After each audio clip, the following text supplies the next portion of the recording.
A vida fora mansa durante tanto tempo, sem arestas, esponjosa, e agora, em toda sua banalidade superficial e horror submerso, estava esse acontecimento idiota, provocado por ela mesma, esse indigno confronto com a mortalidade. Olá, seja bem-vindo ao canal Chave de Leitura. No vídeo de hoje a gente vai conversar sobre Desesperados, da Paula Fox, e essa foi mais uma leitura para o projeto Ferrante Indica. A Paula Fox foi uma autora norte-americana, ela nasceu em 1923 e morreu em 2017 com 93 anos, ela era uma autora de Nova York.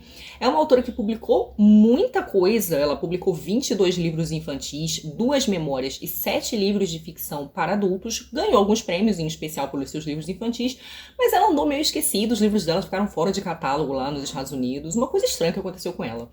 Essa autora tem uma história de vida, assim, um bocado curiosa. Ela era filha de 2 roteiristas, a mãe dela era cubana, mas a mãe dela não quis ficar com ela, não quis cuidar e decidiu dá-la para adoção. Um dia, a avó da Paula, a mãe da mãe dela, estava visitando, soube que a mãe queria dar a filha para adoção e falou: não, eu cuido dela para você, não vai dar para adoção coisa nenhuma. Então essa avó pega a Paula para cuidar. Acontece que a Paula vai passando de casa em casa com o tempo e ela acaba indo morar com um reverendo, que segundo consta até teria tratado dela bem. E depois desse reverendo ela vai morar na casa de uma atriz e professora de atuação. Na casa dessa atriz, ela fica amiga do Marlon Brando e ela engravida, talvez, do Marlon Brando. Isso é uma coisa que não se tem certeza.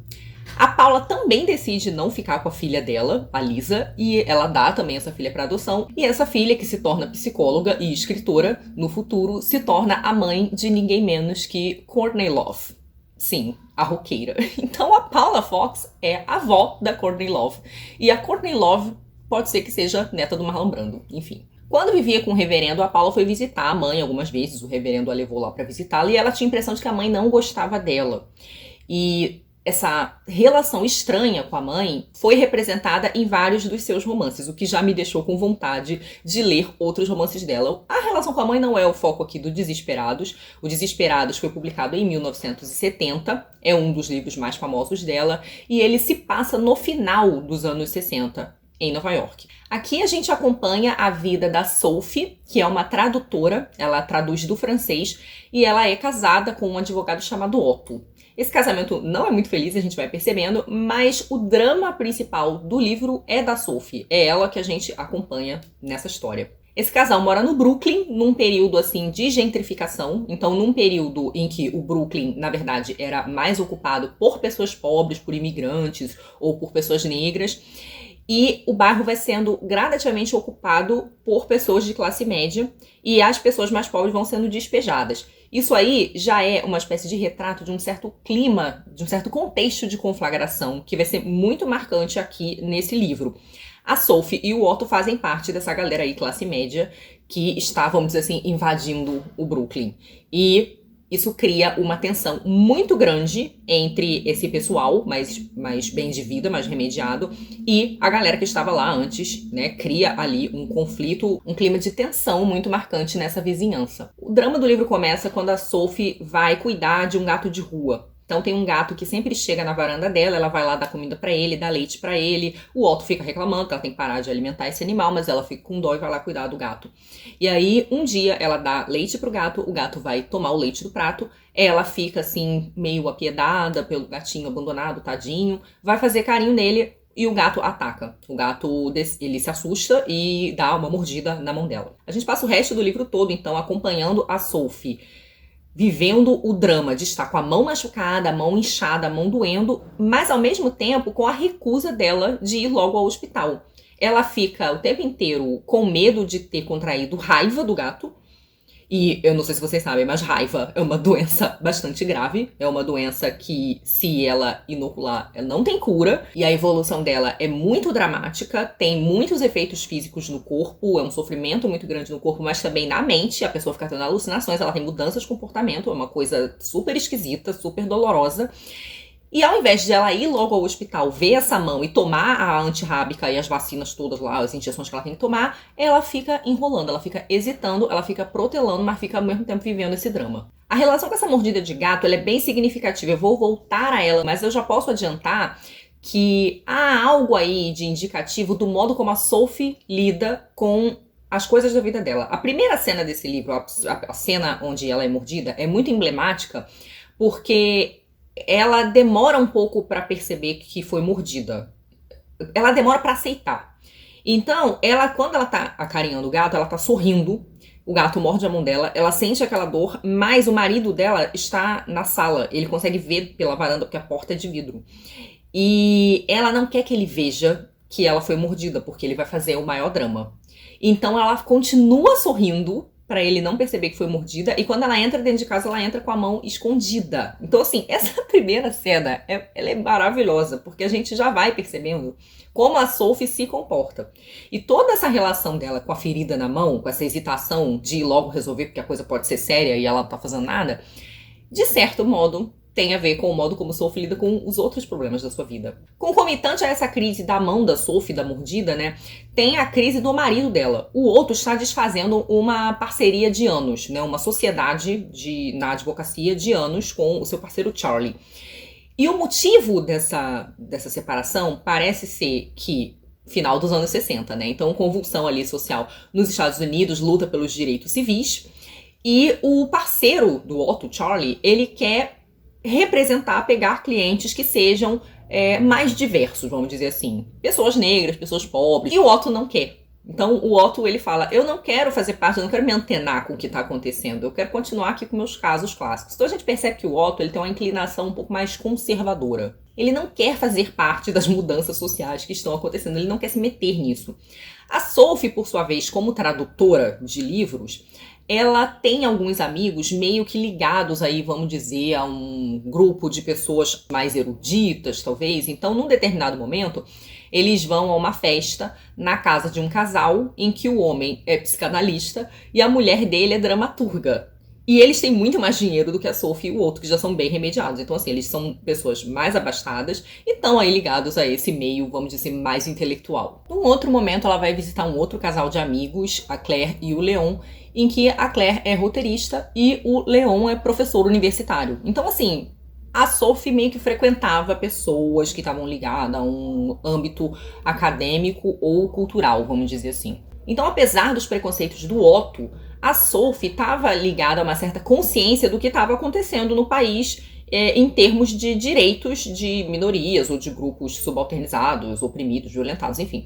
Então, a Sophie, ela tem uma consciência um pouco grande e ela talvez viva um sentimento um pouco maior de culpa em relação a esse lugar que ela e o marido dela estão ali no Brooklyn. Pode até ser que ela não se importe, no fundo, mas racionalmente ela sabe que deveria se importar e há esse incômodo. Inclusive porque no bairro onde eles moram, na rua deles, eles veem muito a degradação da situação das pessoas mais pobres. Então, assim, ela vê pessoas bêbadas na rua, vomitando, caídas pelo chão, muito lixo na rua. Alguns dos outros vizinhos têm uma certa postura de desafio em relação a esses de classe média. Então, eles fazem xixi pela janela mesmo, para os vizinhos verem.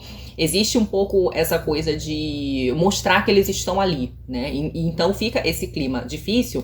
E enquanto o outro acha tudo horroroso e deplorável e fica extremamente incomodado e verbaliza esse incômodo, a Sophie sente esse mal-estar. Ela sente essa angústia. Porque, no fundo, ela sabe que essas pessoas sofrem, que existe uma degradação ali, mas que ela é parte disso, de certo modo. Por um lado, a vizinhança mais pobre sente raiva deles, né? Sente raiva, sente ressentimento, porque eles não só estão invadindo o pedaço deles, mas eles gozam de um conforto material que eles não têm. Enquanto que o grupo da Sophie e do Otto vive um certo medo, né? Eles têm esse desagrado, às vezes pela condição sanitária de onde eles vivem, por esse desagrado de conviver muito de perto com a pobreza. Mas eles também têm medo porque eles sabem do ressentimento dos outros. Então, além dessa situação com a vizinhança, tem outras situações ao longo do romance onde a gente vai vendo que não só eles, como outros amigos deles de classe média como eles, sentem um pouco essa proximidade do ressentimento dos outros grupos. Essa interação não só acontece, como algumas vezes ela é forçada e ela é muito desagradável.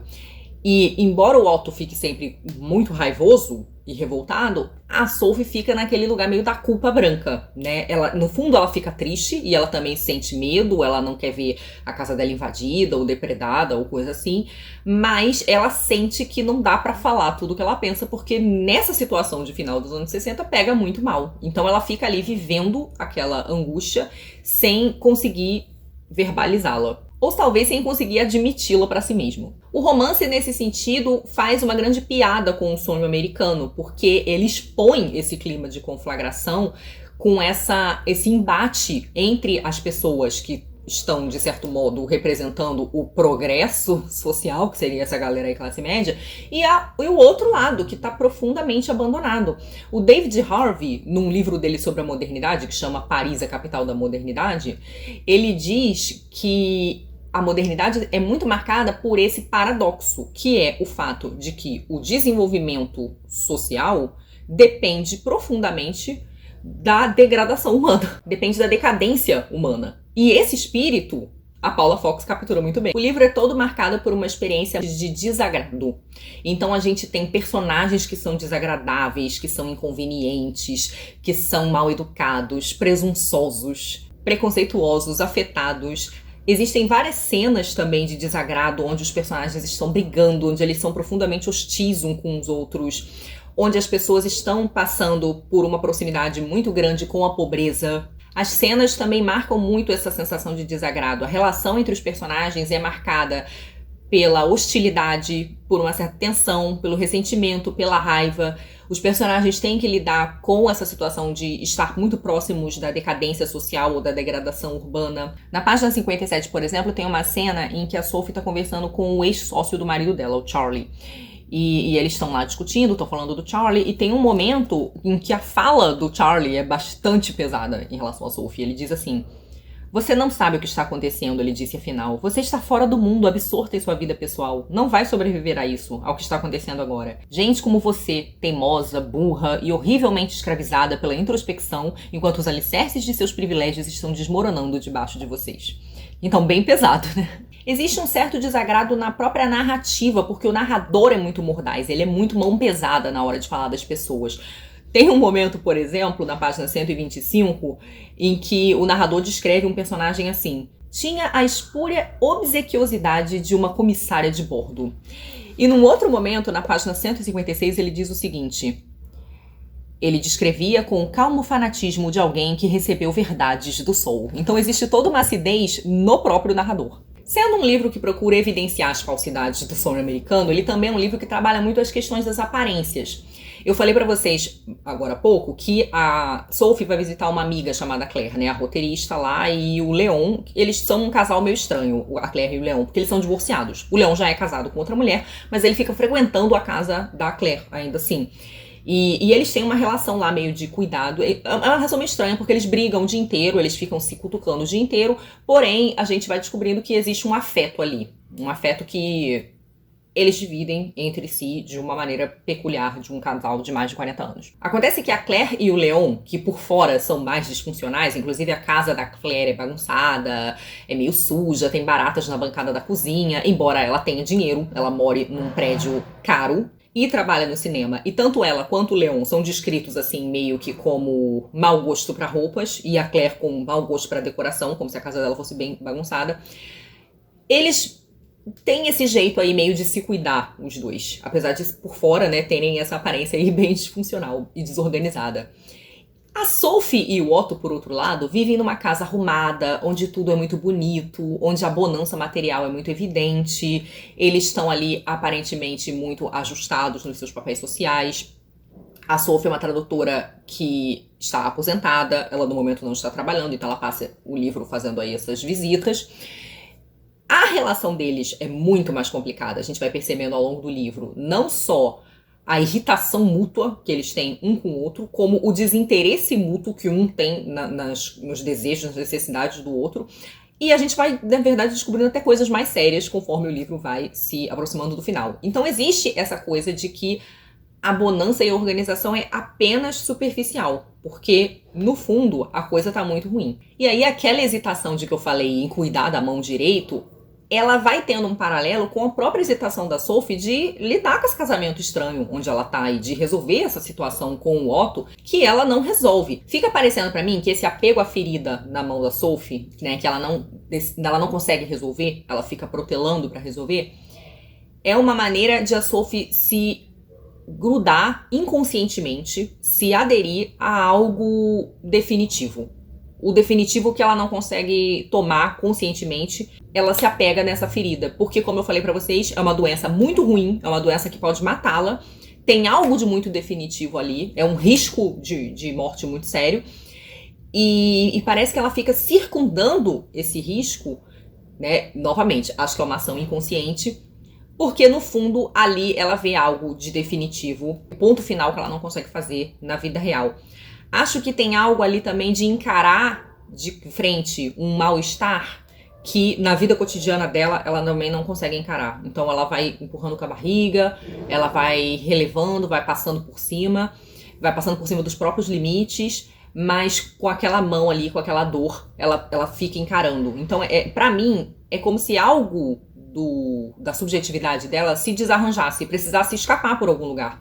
E o escape é esse machucado. Então ela lidando com esse machucado ou encarando esse machucado, é quase como se algo dela desse avisos pra ela. Olha, a gravidade aqui é paralela, né? A gravidade da sua mão, ela é paralela à gravidade do que tá acontecendo aí fora e você não tá lidando, né? Você não tá resolvendo. E aí eu acho que esse é um recurso muito bom do livro, né? Muito bem utilizado, muito inteligente da Paula Fox, que é criar um dispositivo narrativo nessa mordida que é paradoxal, porque ao mesmo tempo que ele espelha a hesitação da Sophie em resolver as coisas sérias da sua vida, ele também acena para esse algo de definitivo que ela não consegue realizar, né? Então ele é um símbolo ali de duas coisas mais ou menos contraditórias. E a Paula vai utilizar uma série de outros recursos narrativos interessantíssimos nesse livro. A gente pode dizer que o livro tem uma prosa muito precisa, né? Ele é um livro muito sem excesso, sem gordura, ele fala tudo muito preciso, mas que ele também é muito afiado, né? Como eu citei pra vocês ali a questão do narrador, existe muito essa mordacidade, né? É uma pena muito afiada, né? A maneira como ela fala as coisas e como as coisas são pintadas da maneira dura. Acontece que, além disso, a Paula também desenvolve questões muito interessantes, como, por exemplo, ela cria diálogos que são meio trepados, né? Ela traz uma espécie de realismo da conversa, que é o fato de que muitas vezes as pessoas estão conversando sobre mais de um assunto ao mesmo tempo, né? Então elas estão começando uma conversa, alguém inicia outra conversa, e aí a conversa fica oscilando entre a primeira e a segunda. A primeira e o segundo tema da conversa, né? E isso acontece num determinado momento da página 25, que me chamou muito a atenção, porque eles começam falando do gato. Eles estão ao mesmo tempo falando do gato e falando do sócio do Otto, né? Então do Charlie. E do fato de que o Otto considera bárbaros, desorganizados, selvagens, os tais clientes do Charlie. Logo, o Charlie também por uma certa proximidade, né? Na verdade, ele acha que o Charlie é um oportunista, que ele, no fundo, não acredita nessas coisas, que ele, na verdade, quer o dinheiro dessa gente, enfim, e fingir que tá na moda, na questão da onda, antenado com o seu tempo. E aí esse diálogo que eu vou ler é interessante, porque o que é dito aqui, a gente sabe que se aplica ao gato, mas de certo modo parece se aplicar também ao Charlie. Então tem um determinado momento, a Sophie tá conversando com o Otto, eu vou ler só os diálogos, tá? Porque são diálogos entremeados com descrição de cena, mas só pra vocês verem mais ou menos o diálogo. O que você vai vestir? Aquele vestido put. Só que eu acho que eu engordei demais pra ele. Otto, por que ele me mordeu? Eu estava fazendo um carinho nele. Achei que você disse que ele tinha arranhado. Seja lá o que for, mas por que ele me atacou assim? Porque ele é selvagem. Porque o que ele queria de você era só comida. Vou me dar melhor sozinho. Você sempre teve seus próprios clientes. Não entendo por que não podiam continuar juntos. Aquele melodrama todo, não consigo conviver com aquilo. Então vocês veem que fica essa conversa meio lá, meio cá, sobre o sócio e sobre o gato. E pra mim, na hora em que ela pergunta, mas por que ele me atacou? E ele responde, porque ele é selvagem? Isso tem um quê de ambiguidade? Porque no fundo, o Charlie e o Otto também estão brigando, né? Eles decidiram desfazer a sociedade, mas eles não estão bem, eles estão discutindo. E aí ele parte dessa conclusão de que o gato é selvagem pra falar do outro, né? Tipo, vou me dar melhor sozinho. Aquele melodrama todo. Então é quase como se ele tivesse... O que ele tá falando do gato serve pro que ele tá falando do Charlie. E o melodrama todo que ele tá falando do Charlie, de certo modo, serviria pra Sophie, pro que ela tá passando com a mão. A Paula também desenvolve uns simbolismos e paralelismos interessantes. Tem um momento em que ela fala que ela abortou, né? Que ela queria ter filho e não conseguia. Inclusive, o modo como ela fala isso é super irreverente, né? Ela fala que o útero dela parecia uma máquina de pinball. E aí a gente sente que ela tem um ressentimento em relação a isso. E aí o livro ele vai construindo esses paralelos interessantes porque ela vai dar leite pro gato. E o gato ataca ela. E é um ressentimento. Poxa, fui cuidar dele, ele me atacou. Ao mesmo tempo, existe esse ressentimento de não ter o filho. Ou seja, de não ter amamentado um filho próprio. Ela também não quer, alega que não quer ir ao médico, que não quer tomar injeções, porque as injeções são na barriga. Ela não quer tomar injeções na barriga. Então, ao mesmo tempo que a barriga dela não serviu, vamos dizer assim, para ter filhos, ela não quer atacar essa barriga com injeções. Existe um outro paralelo com barriga que eu não vou fazer porque eu teria que dar um spoiler muito grande. Mas assim, esses paralelismos, eles são interessantes. Tem um outro que eu tô me lembrando agora, de um momento em que a Sophie tá falando, é um momento difícil pra ela, e ela olha pro Otto e ele tá com a cabeça baixa e de olho fechado. E ela fica, eu acho que ele tá fingindo que tá dormindo pra não lidar comigo. Num outro momento de necessidade do Otto, quem parece que finge que tá dormindo é a Sophie, né? E é também um momento muito dramático. Então, esses paralelos são explorados de uma maneira muito interessante pra gente entender o que passa pela cabeça dos personagens. Eu posso dizer então, gente, que eu amei esse livro. O texto dele me chamou muita atenção. Eu achei a construção dele muito original. A mordacidade dele me chamou muita atenção. E eu concluo dizendo que ele é um livro muito bem urdido sobre um contexto muito tenso, social e culturalmente. Muito dramático. E que apresenta personagens que são muito complexos, mas muito bem construídos, que vivem aí esse embate entre aquilo que eles desejam e entre a consciência deles. E eu acho que isso é desenvolvido de formas muito boas e muito inteligentes e nem um pouco redutoras. Existe toda uma complexidade ali, uma densidade, certas coisas ficam em aberto, bem a consciência da dificuldade da situação, né? De como é uma situação emaranhada, é uma coisa complexa de difícil solução. Afirmo então que é mais uma super dica da Helena Ferrante. Essa mulher não erra, é uma coisa impressionante. E para quem tá acompanhando o Projeto Ferrante Indica, o livro do mês que vem é O Engate, da autora sul-africana Nadine Gordimer. Vejo vocês no próximo vídeo e muito obrigada a todos pela companhia. Muito obrigada aos apoiadores e membros por apoiar o meu trabalho. Beijos, tchauzinho!